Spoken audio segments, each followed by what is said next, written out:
The reason you're inconsistent is, welcome back to Content Collective. Today's video, we're gonna go through the main reasons that you are not being consistent in your exercise routine. Whether that's the gym, running, sport, you name it. See this video as a cheat sheet for consistency. We're gonna talk through the things you can do to stop your inconsistency. Consistency is key.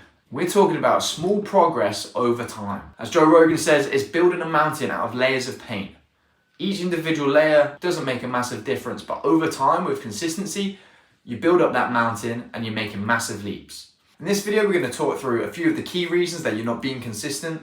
I'm going to talk about the 3 Ps: people, projects, and progress. I'm going to share some of the content that I follow and I think that you guys should too. But ultimately, there's one reason, and one reason only, that you are not building consistency. Now, before we jump into it, I want to talk about motivation versus discipline.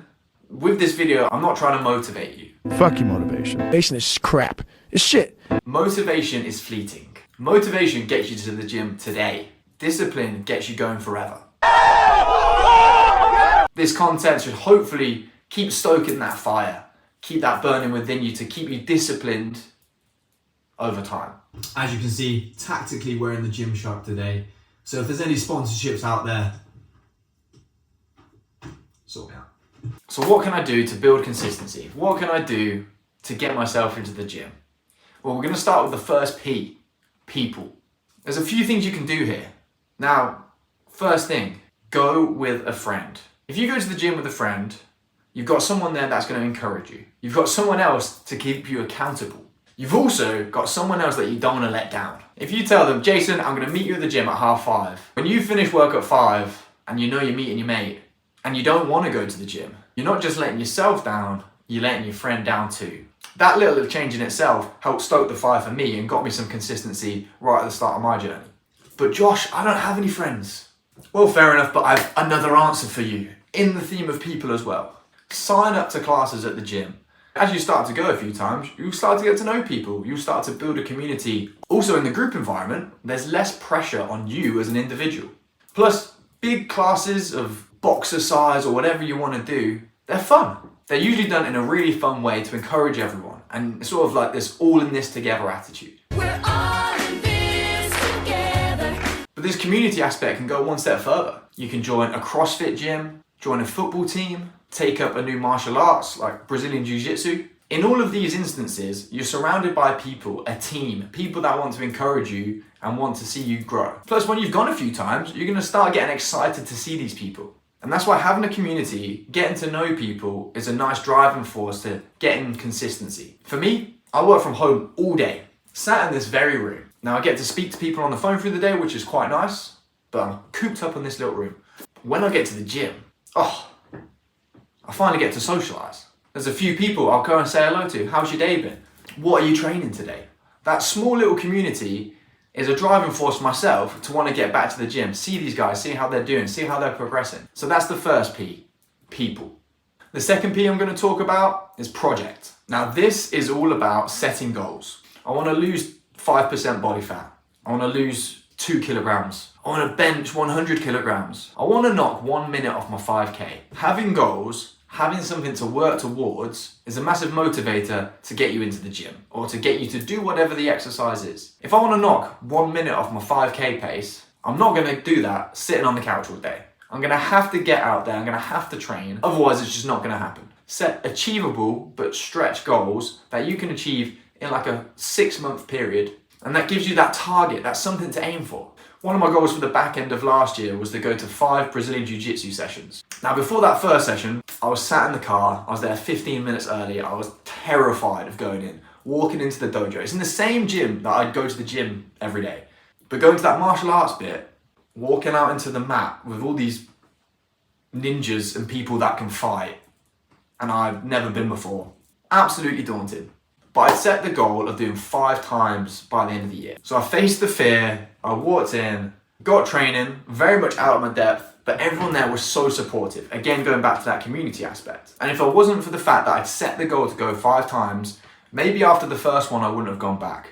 I felt completely out of my depth. It was doing weird things with my body that I've never done before. But I set the goal, so I persisted. I came back, I did my 5 times, and it ended up going all the way to the end of the year. Not only can you set goals, You can sign up to events. You could enter a weightlifting competition, sign up to a CrossFit competition, sign up to a 10K in November or the marathon next year.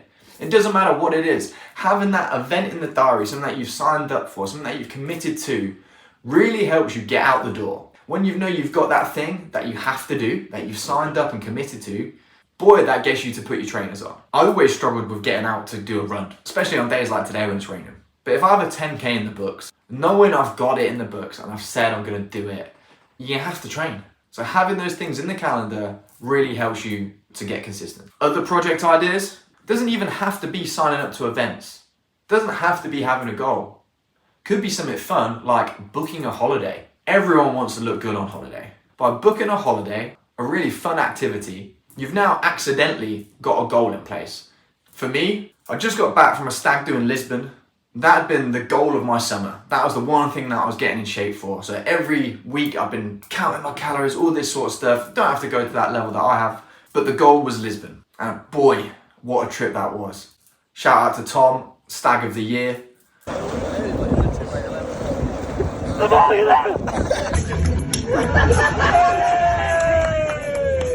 But even having a holiday in the books can really spur on wanting to lose weight, wanting to get in shape. And with that, you have to exercise. It could be other events, weddings, anything in your life that you can use to sort of be fuel to get you out of the house. Then the final P is progress. And this is all about tracking your progress. So a couple of years ago, I bought a calendar, like a cheap calendar for Amazon, 1 month, 1 page type of thing. And every day I would write what I did in the gym that day. Pull, legs, big X on a day off. And I'd do this every evening when I got back from the gym. Having that visual cue up on the side like this in your face every day can really help spur that discipline on. If I see that there's a few of those X's in a row, best believe I'll be going to the gym the next day. Nobody wants the calendar filled with the ugly looking X's. But for me, that was a really good way, just writing down if I've been, if I hadn't been. Then over time, 1, you can look back and think, oh my God, look how much I've done, that's amazing. Or 2, you can keep tabs on the fact that, oh no, I have had a bad week here. I went on holiday that week, I couldn't go as much. Life happens, that's okay. But if you're not tracking it, you don't take that conscious thought to see how many days you're taking off. So having that physical tracker was really beneficial for me. Another thing that's been really helpful is tracking my gym progress. So I created these like Excel tables. It's actually numbers because I'm an Apple guy and I haven't bought Excel. But I built these tables basically, and all it is, for one workout, say push. Got my table with the exercises, the amount of sets that I'm gonna do for each one, and then a date box. And I'd copy that table and paste it like 30 times below. And then every gym session, I'd go in, put the date in the top corner, and then write down what I did that day. Not only is it sort of going back to that calendar thing when you can see when the last date you did something was, but it also allowed me to write down my progress over time. So I can see that, I am lifting more than I was before, or no, I'm not in these areas. These areas I need to work on. Why have I not increased my lat pull down for 6 weeks? It was actually quite interesting to see that with the cut that I've been doing for Lisbon, how my squats have gone down from like 160 for 1 rep to like 140 for 1 rep. Low key flex.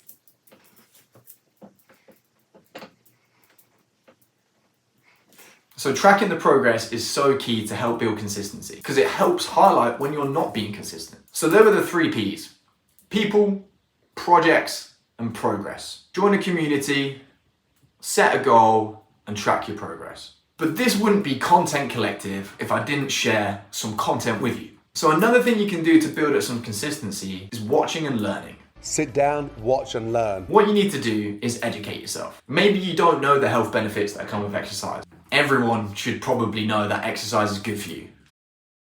But not many people actually know like how that actually works. What's going on inside my body for these things to make me better? Clearly I don't know either. But there's plenty of great podcasts out there, plenty of books, great information to reiterate how good exercise is for you. Joe Rogan has had on countless guests talking about fitness. You've also got doctors like Peter Attia, who focuses on longevity, but talks about how the benefits of exercise may give you a 5 times reduction in all-cause mortality, in things that might kill you.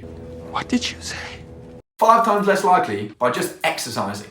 Chris William talks about fitness. Andrew Huberman talks about fitness. There's an abundance of content out there that can help educate you to understand the benefits. Maybe that different perspective, that change of thought, that really drive it on, really get you to be committed. But it even comes down to the simple things. Who are you following on social media? My TikTok and Instagram have been curated. Yes, there's plenty of crap on there, but there's also quite a few people that I follow that are really inspirational, arguably motivational, but just having these clips in your face every day remind you like, I better go to the gym. There's actually this one guy, Swolio, his whole shtick is go to the fucking gym. Go to the fucking gym. Go to the fucking gym. Go to the fucking gym. Yeah, I see you. Of course I see you. Go to the fucking gym. Wake up. Wake the fuck up. Good morning, you damn chode. I'm tired. Oh, I don't feel like going. No one cares. Go to the gym. Go to the fucking gym. Go to the fucking gym. This handsome bloke telling you to go to the fucking gym. Have you worked out today? No, I haven't. Shit, I better go later. Him, James Smith, Mattdoesfitness, Mike Thurston. There's so many fitness influencers out there, and you don't have to follow them all, but just having a few of them in your feed, for me anyway, helps remind me that I need to work out. I need to get out there. I need to put my work in. It reinforces the habit. And quite a few of these are educational too. They reinforce why we need to do this. They share some of the benefits. And if seeing half-naked men lifting weights doesn't motivate you, I don't know what will. Bits us. So we've got people, projects, progress, content. Next I want to address something a little bit more sensitive. You're new to your fitness journey and you're worried about going to the gym. You're scared that people are going to judge you for being there. Scared that you don't know how to work a machine. You're worried that people are going to look at you and think, oh, they're unfit. Your internal monologue is telling you that, wow, they're so much more fitter than me. But let me tell you one thing. If you are in the gym, if you're there making the effort, everyone is so happy to see you there doing it. There's no judgment at all. If I see someone at the start of their fitness journey in the gym, hitting it hard, then like, if anything, I respect them so much more. Because I know it must be so difficult for them, but they're still there putting that work in. So the whole thing about not knowing how to work a machine, the internet is full of videos on how you can work all the different machines, all the different workouts. Most of the machines in the gym will have a name, like a little sticker on them telling you what it is. Then simply go on YouTube, search that exercise, and you'll see someone do a tutorial on like how to chest fly or whatever the thing is. Not knowing how to use the machines, to me, I think is a poor excuse. Understandably, if you've never used it before, there could be some worries there. But another thing you could do is wait for someone else to use it, see what they did, and then try it yourself. Or worse than that, you could go and speak to someone and see if they can tell you what to do. Now that is a scary one, so after all of that, what are the key things that you can do to start building some consistency? People, build a community, go with a friend, join a group, projects, set a goal, sign up to an event. Do you have anything in your life this coming year that you're trying to aim for fitness-wise? Progress, tracking progress. Tracking progress is so key. What gets tracked gets delivered. And then content. Curate your feed, use it to your advantage, follow the right people. I'll listen to podcasts not related to fitness, and then the topic of fitness will come into it many times, reinforcing it down the road. Just like the people that you listen to will make a massive difference. But the main thing that's stopping you, the main reason that you really can't be consistent, the reason you can't get out the house, you need to conquer your inner bitch. And that's the main reason you're struggling. You're struggling to conquer your inner bitch. Both Joe Rogan and David Goggins have the same mantra here. So I'll strive for figuring out how to conquer that little dirty inner bitch.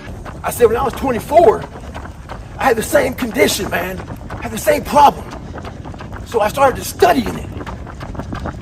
The more I studied it, I came with this crazy conclusion. I was just being a bitch. It's all about conquering that inner bitch. Now, I'm not calling you a bitch. But we all have that voice, that little voice in our heads that's telling us to take the day off. That voice is our inner bitch. You need to crush that bitch. This is something that I was struggling for years. I was never consistent. I'd go to the gym maybe like 2 or 3 times a week. But then I'd take a week off. And I really struggled to be consistent. And whilst, yes, I then started implementing the things from earlier, tracking progress, setting goals, building a community. The big thing that I had to do was kill and conquer my inner bitch. It's tough, because that little bitch can be fucking, it's a little bitch. But if you conquer that and you get out there and put the work in, you come back and you feel amazing. That little bitch has been quietened down and you feel great. That's the thing. You do the exercise, you go to the gym, you play football, afterwards you feel amazing. It feels so good. You're like, why do I not do this all the time? The reason you don't do it all the time is because after the next day, that little bitch in the head is telling you, you don't need to go today. If you can conquer that, your consistency will improve no end. And that's what you need to do to start building consistency. Thanks for watching. If you enjoyed that video, like and comment down below. Comment any other ideas that you may have. Feel free to share the video with anyone that you think will have value from this. Thanks for listening, and I'll see you on the next one.